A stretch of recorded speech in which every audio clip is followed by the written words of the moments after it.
Alright, coming right off the back of my first custom keyboard review ever is my second one, and it's on a board that I'm very excited to talk about, and it's the Zoom75 from Mellatrix. We don't have a ton of time, so we're going to get through this as quick as we can because group buy starts very soon on April 11th, and you're not going to want to miss this. The Zoom75 is a custom modular 75% keyboard from Mellatrix, and if you're into custom keyboards, you've been looking for one that's a bit more budget friendly, the Zoom75 is definitely one that you should be looking at. It starts at $179 going as high as $259 before any add-ons, and I know that may seem expensive, but for a custom keyboard, especially one of this caliber, that's definitely considered budget, and it's really good for what you get out of the box. There's a bunch of different versions, different add-ons, different color configurations, but even if you were to go for the base price model at $179, that's an amazing value for everything you're getting. There's a reason that previous boards like the Zoom75 is so popular, and that trend is only continuing here. If you're new to the concept of custom keyboards, these do not include keycaps and switches, so don't get too excited by the pretty keycaps on the photos on the website. Those are not included, you're going to have to buy those on your own. Like I said, there's a bunch of color options. I opted for the sky blue version with the sky blue glass, which has a touch of pink gradient. That's perfect for me if you know me and you know the colors that I like and that I've used on my channel in the past. It was made for me. Out of the box, mine came with a white external weight, but I opted in for the beautiful prism PVD weight,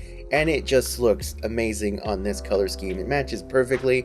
I really love how it looks. The glass and the back weight really do look as good as the photos on the website. You got a bunch of blade options including brass, aluminum, FR4, and more. I've got the polycarbonate one here, which I've only tried recently on my Tiger 80 Lite, and it's ended up becoming one of my favorites, so I'm happy to have that here. The plate is gasket mounted with these little gasket sleeves that slide right onto the edges of the plate, and honestly they're probably my favorite gaskets I've ever used simply because they're so easy to install and they actually stay on. These are red, but the final version is supposed to have black or dark blue, so they won't really be super visible, but even with these I can't see them at all once the board is fully built with keycaps installed. The PCB is Hotswap and compatible with a ton of layouts. You've got ISO and ANSI layouts, stepped or non-stepped caps lock, split space bars, and more, and honestly, it was a little intimidating, at least at first, for somebody who's still fairly new to custom keyboards. Once I saw these weird split hot swap sockets, it was kind of like,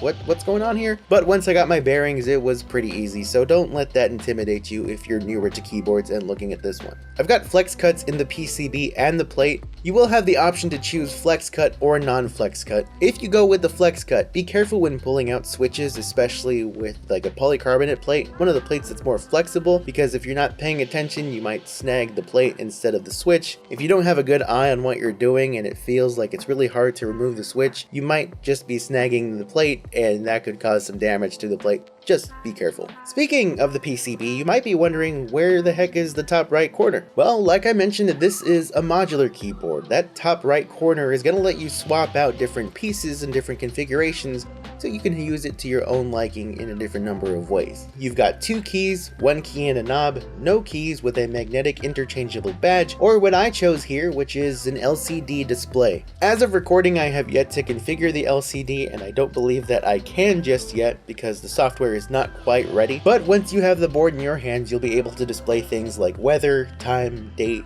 fan speed, CPU or GPU temps, and more. There's a ribbon cable included so that you can use these different modular options. You want to make sure not to damage or lose that, because otherwise you're just going to be stuck using the badge. It was a little tricky for me to figure out a way to put the ribbon cable onto the LCD screen and then close up the case and put it together. It may not be that difficult for you, it's just that sometimes my brain don't work too good.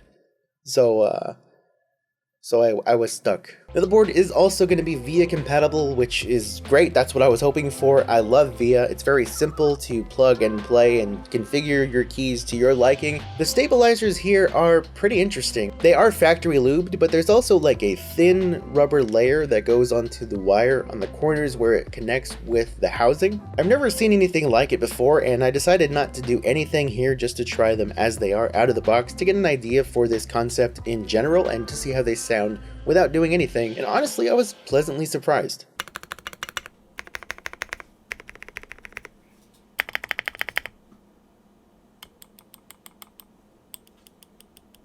Honestly, the stabilizers sound pretty good. The shift and the enter in particular. Now space is where I'm having a little bit of trouble.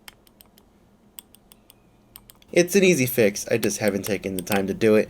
I just wanted to see how the stabilizers would sound out of the box without doing anything to them, and honestly, pretty good overall. Building the board was a little tricky for me, but your mileage may vary depending on your level of experience and which version and configuration and add-ons you get. Part of why it took me so long was because I'm still fairly new to building custom keyboards, so there's that inexperience that I have, but I was able to get it all working perfectly fine. I also received 4 different pour-on foams, and these are going to be included with the board standard, no add-ons here. There's the PCB foam, which I did not install before screwing in the stabilizers.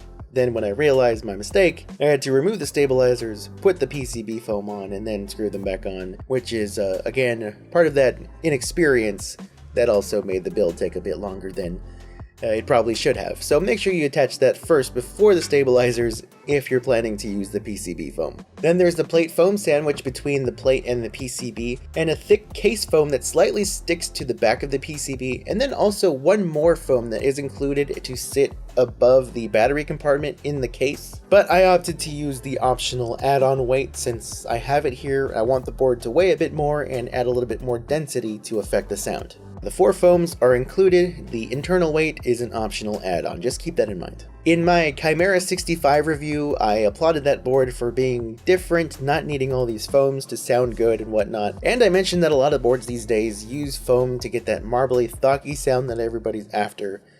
And yeah, guilty. I love that sound. I want that marbly, thocky, deep sound, and with all the foams and everything and the switches that I chose, it gets that sound that I want, and I really, really love typing on this thing. And of course, you don't have to use all the foams just because they're included. You can choose to omit whichever ones you do not want to use. Again, this is a prototype, so there's a few differences from what you'll see here in the video versus what you're going to get out of the box. The PCB here has no RGB lighting, but the final version will have per key RGB.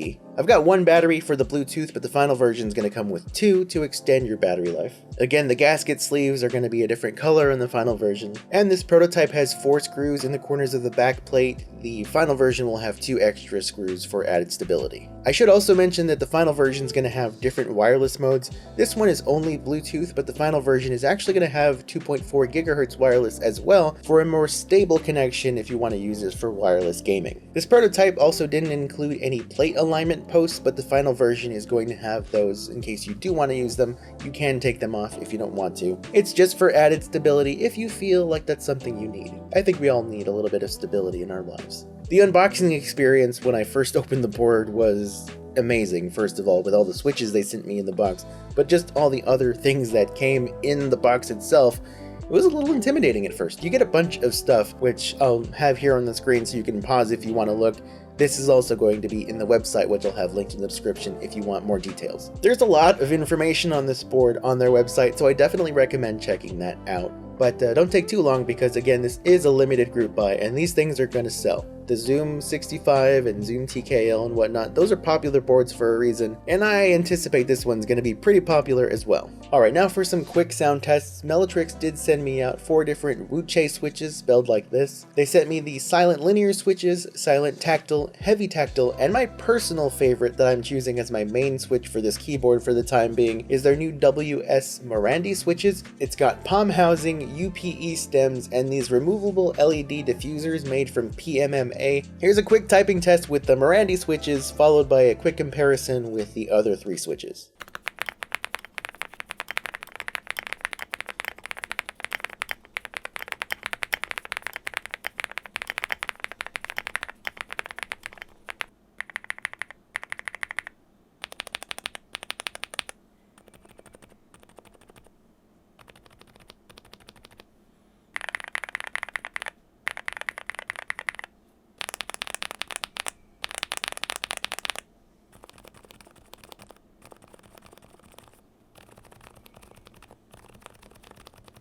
And that, ladies and gentlemen, is the Zoom75, an exciting keyboard and one that I'm happy to have on my desk. Honestly, this is probably going to be my new main keyboard, at least for a good while. Thank you again to Melitrix for sending this out for review. And again, that doesn't affect my opinion in any way. This is completely unbiased. It's just that personally, I've been wanting a Zoom65 for quite some time, so when they hit me up to send me this, I was like, I mean, I almost passed out. Jokes aside, I'm super happy to have reviewed this and super happy that you have watched this video and made it this far. If you are interested in the keyboard, I'm going to have links in the description. I don't know if I'm going to have affiliate links. If so, they'll be labeled as such in the description. Either way, I definitely recommend checking this keyboard out. These Zoom keyboards are awesome for a reason, and now I can see what the hype is all about in person, and I'm super happy about that. If you're new here, make sure you subscribe, like this video as well if you liked it, dislike it if you didn't, leave a comment telling me one way or the other why you did or didn't, or let me know what you think about the keyboard in general.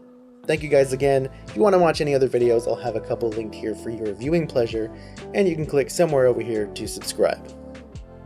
Alright, I'm out.